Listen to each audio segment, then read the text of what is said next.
اتحدى اي واحد يسوي لكم هيك فلافل معدله وطيبه ومقرمشه والطعم مالتها فد شيء كلش خرافي. اول شيء ضيفونا على الانستغرام وتعالوا نبدا بالطريقه مالتنا.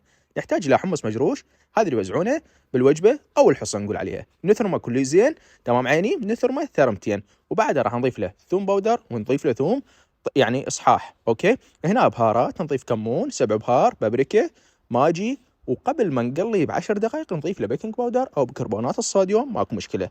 نخلطه خلط كلي زين. هنا احنا ضفنا ويا خضروات هم ثرمناها. وضروري الطاوه مالتكم تكون مليانه زيت. اوكي، راح نجيب نسوي بهالقالب هذا الدوائر مالتنا تطلع كأنها دونات كلش معدله.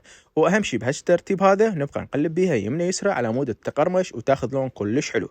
وبعد ما اخذت اللون مالتنا وبدت تستوي راح نخليها وين بالماعون على مود تصير كلش تمام. وهذه الكميه مالتنا خير من الله طلعت وتكفيكم، ومبين القرمشه مالتها خرافيه. لا تنسونا بالشير والتعليق الحلو.